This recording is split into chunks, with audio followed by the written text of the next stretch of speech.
Yeah, I need to figure out what I'm going to do. Here, Gavin Glen, I'm glad to be back here at Loonies. Woo! Yeah! Saturday, I can see the Scientology insanity of Tom Cruise in that movie in Mongolia. I can hear the blow of the heater warming up my trailer. I can feel the buzz of the tiny vibration on my temples after 2 cans of beer. I can taste the peach and vanilla flavors of that beer I bought to kick off my vacation. I can smell my own cheeks freshly shaved from the professional barber earlier that day. That's a poem. All right. You know how it is that you love taking vacations, but hate it when your coworkers ask you where you're going? Man. It's like the next time my coworkers ask me, I'm just gonna tell them some absurd destinations, hey, where are you going? It's like, oh, I'm just gonna go off to Amsterdam like the good old days and get high on acid. Where are you going? Oh, I'm just gonna go down to Florida to join up a nudist colony. So yeah, a nudist colony in Minnesota in December, because nothing says free and loose from the man's clothes like hypothermia.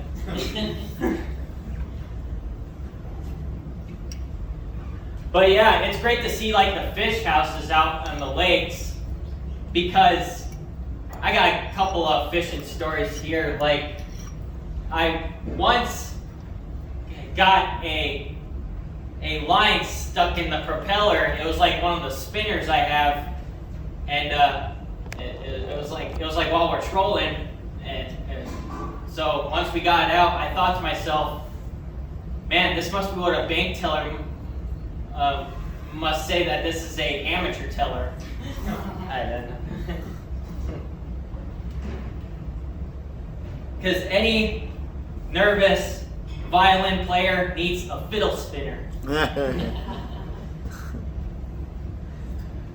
But my brother's a big fisherman. He actually, there's this one time that he used to work in masonry. He would hook up his boat behind his truck, and he would get ready to go out there right after work.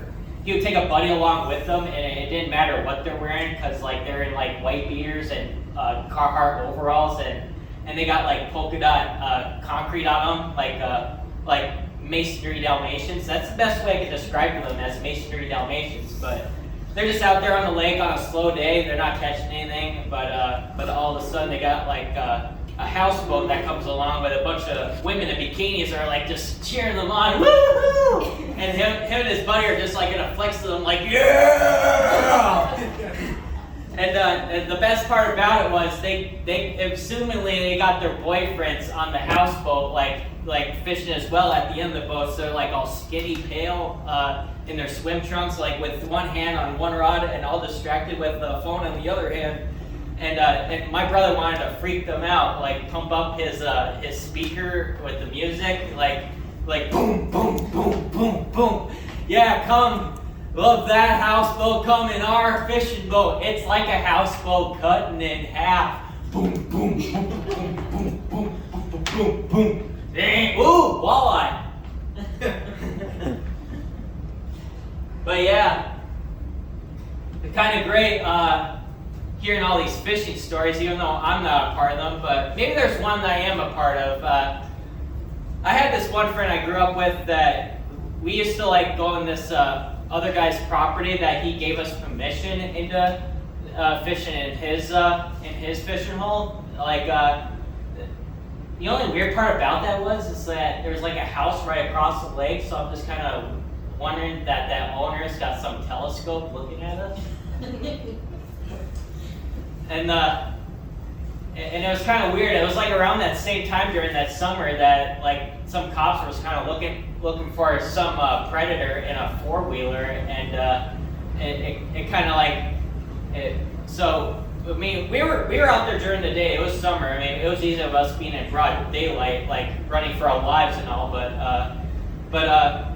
But it seemed to be worth it to go out in that fishing spot because my friend, he actually was able to lure in a huge ass northern. I mean, he was reeling in.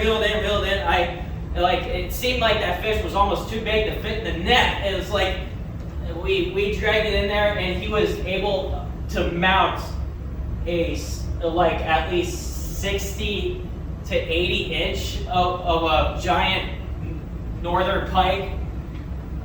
Yeah, he's got it mounted on his wall, like his family's wall, and it's like, I wonder if the next thing we're gonna mount is some missing dead kid we're gonna lure into that guy's lake.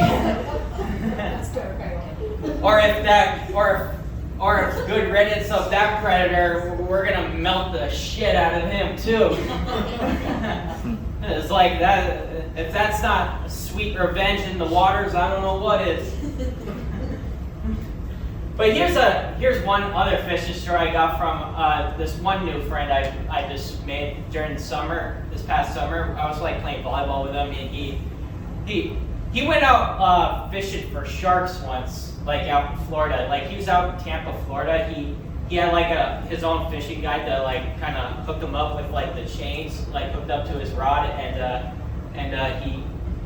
he was out there on the beach. It was like getting the sun down, and the guy was kind of shadowing in, like he's like at a distance, like supporting him like a nature documentarian might support an animal, he has some pride, but I want to see where this goes. But it's just once that my friend got hooked up with this shark that he was starting to reel in, he's reeling in. Bear in mind that these special rods have kind of stainless steel line on them, like they're gotta be strong enough to hook up any shark. So once he got it like visible enough, like he didn't have his lamp. The problem was he didn't have like his headlamp with him, so the guy in the distance turned on his headlamp for like a shootout, and there it was, clear as day to him, is a hammerhead shark that he just reeled in, and the guy also had to cut out the line for him just so both of them can like hook them back in, cutting up that line is kind of like a cable guy kind of trying to cut out your internet for just stealing away all your content. But otherwise, yeah, my friend finally caught a shark. But he couldn't tell what was more drunk, him or the hammerhead shark.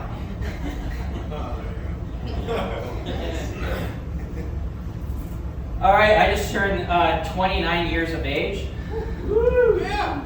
Interesting enough, 29 years is what takes the planet Saturn that long to orbit around the sun.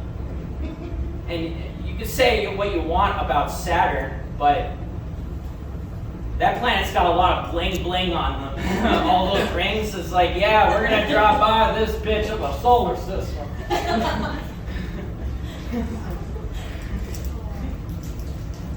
Great stuff, great stuff. I can explain all you want with the poems, but this pandemic has kind of made me into like a spoken word poet. So my girlfriend kind of got me into it. It's great inspiration. Like one poem I can tell you of my girl is court the knee, head, shoulders, toes, need the company. Precious cutie, sweet as any tangerine.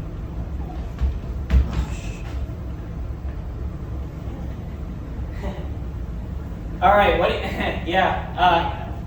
So I was making out with her the other day, and when we were taking a break from kissing, I kind of we kind of pulled our head back, heads back, and I saw like a piece of line that was kind of spread it out away from us, and I kind of picked at that line because I knew she had like dark brown hair, so like it got stuck in my teeth, so I just kind of had to pull it out like it was some loose floss. Like it's like, yeah, that long.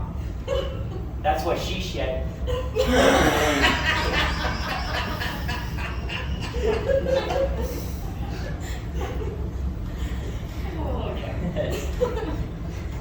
What do you call a dinosaur in pain? Boy, do I have a saurus. What is a book lover's favorite dish of ice cream? Navilla with hot off the press sponge. How about another poem for y'all? Yeah. Transition a little bit. Lost edits. I found a lost copy, a rough draft of my short story.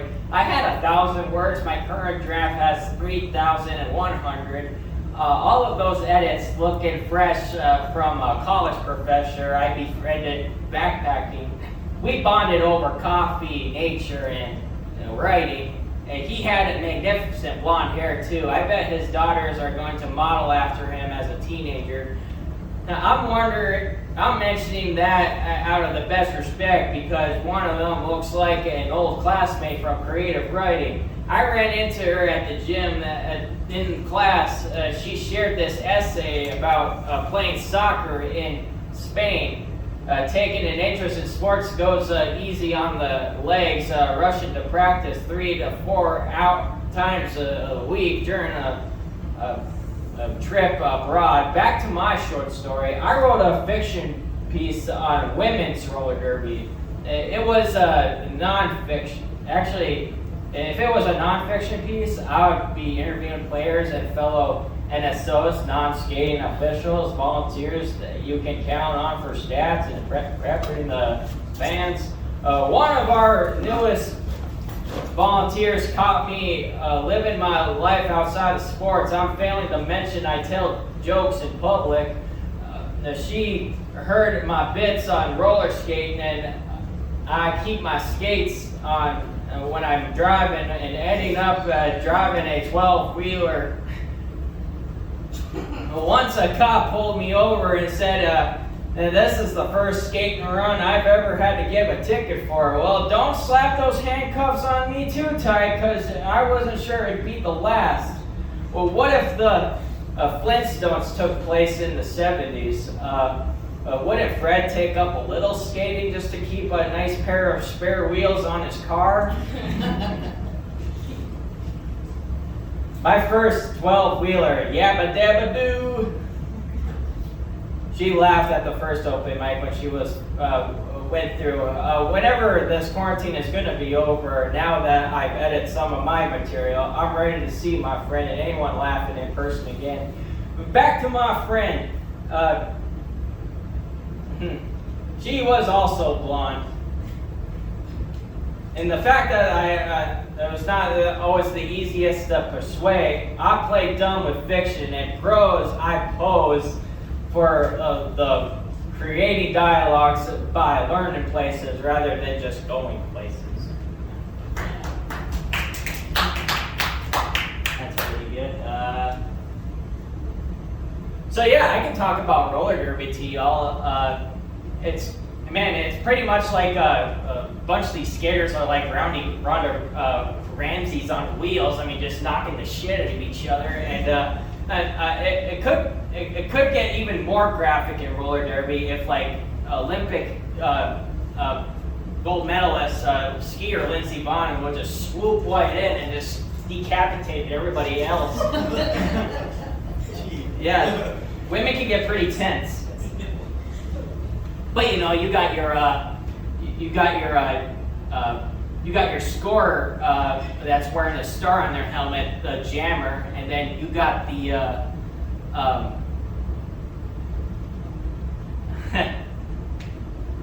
you know what? I haven't told this set. I haven't told like the roller derby set in a while, so I'll skip that one. I haven't read over that one, but But yeah, watching movies of Would You Rather. Would you rather be in a guest house or like some middle-aged man drugs you up, or would you rather be in a frat house and ending up being blown into the air like on Neighbors?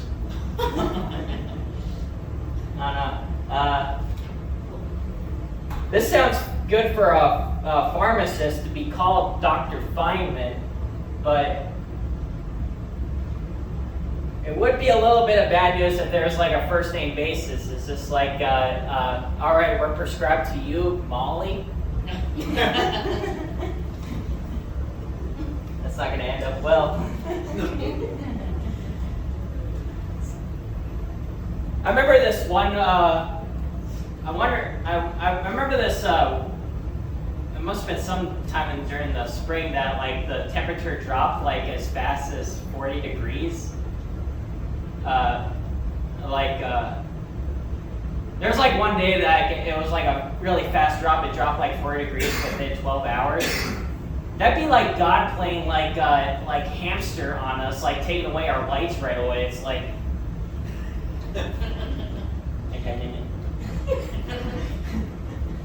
Something like that. For those that haven't seen Cobra Kai, I gotta ask you, Cobra, why? You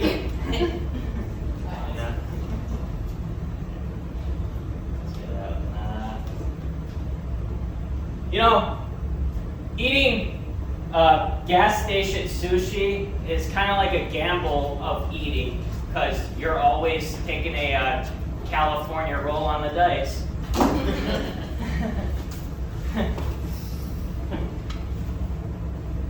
So why do hawks like to go to church?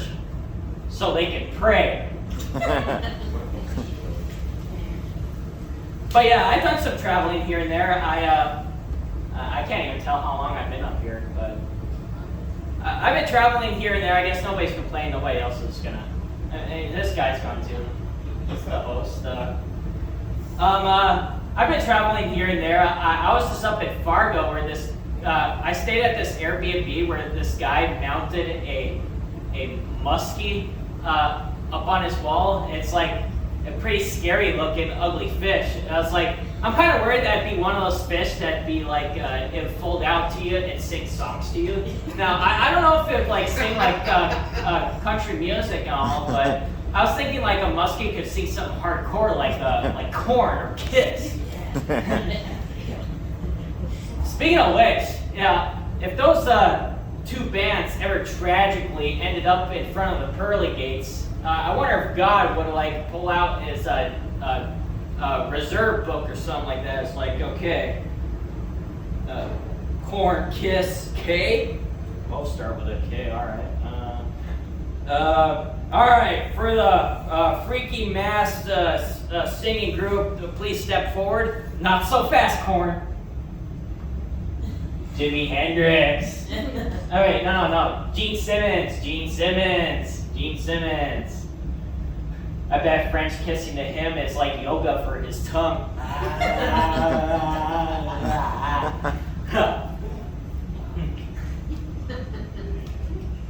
But yeah, I remember this one summer day, like it hit like 80 degrees. We're just playing pretend here for like no matter how deep in winter we're on, we'll just play pretend here. But summer hit 80 degrees before. I was like, we're 10 degrees short of being right angled at you.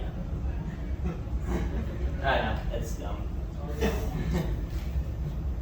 You ever wonder if there's like a Runners Anonymous group that has a 12,000 step program? Because 12 steps just isn't enough.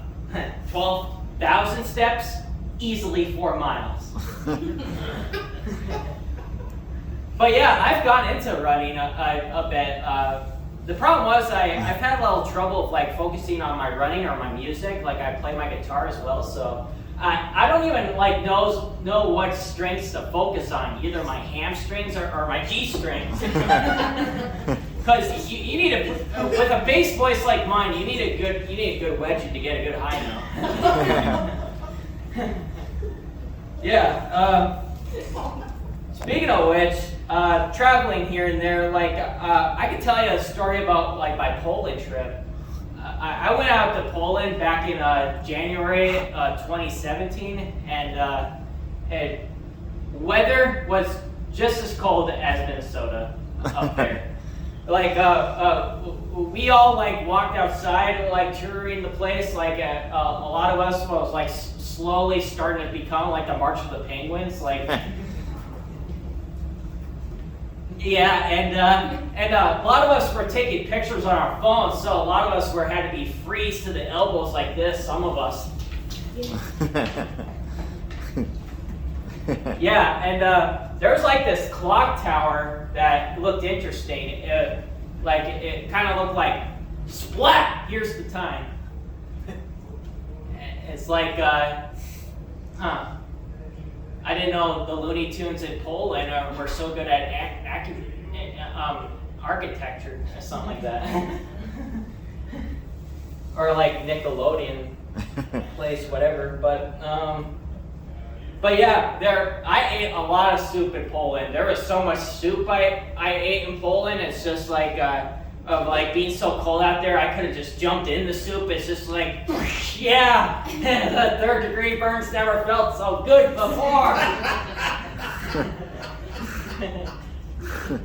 But yeah, and we were in Warsaw at first, and then we had to go down to Krakow to tour the salt mines.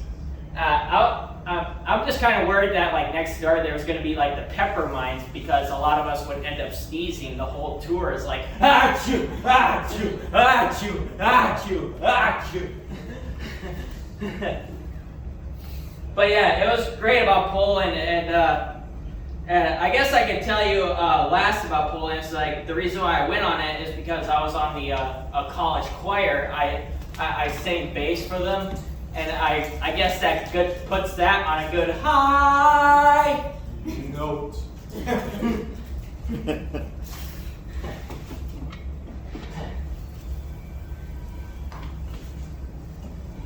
But yeah, you can always complete a half marathon for like the promise of ice cream. It's just like it's like Rocky Road. Yeah, we'll beat you there. Not like that. But an elevator is a treadmill for parkour athletes. Yeah. You know, because it's like ricochet, you know? With the feet and all. Big shot. Yeah.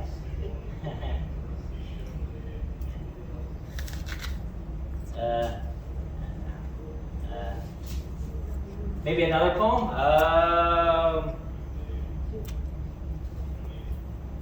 Munchies. A tasty day shall never go away once I bite into a PB&J.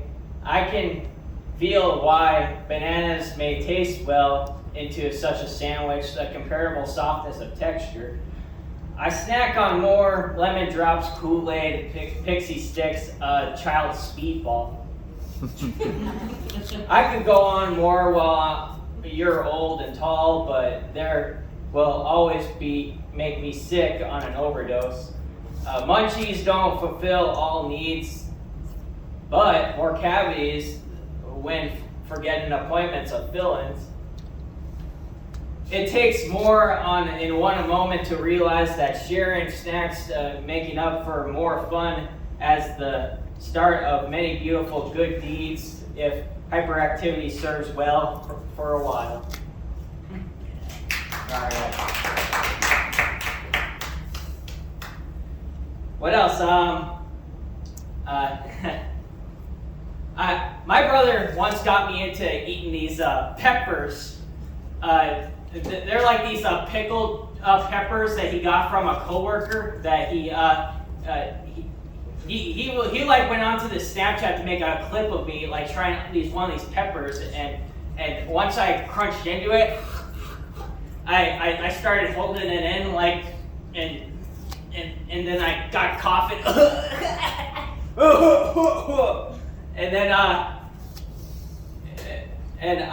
and what it tasted to me was like a vinegary medicine, like great to get off a head cold. Like, you know, you get all the coughing out of you just by eating one of those. So yeah, that also got me wondering why I cry very rarely, because I think I got all of my crying out of me when I was 5 years old. Because what happened then, when I was 5 years old, I once got tried to do a trial on Adderall, and during the first day I took the Adderall, I was bawling my eyes out all day. It's just like I'm crying. I didn't know what was going on. I was just stuck in one place.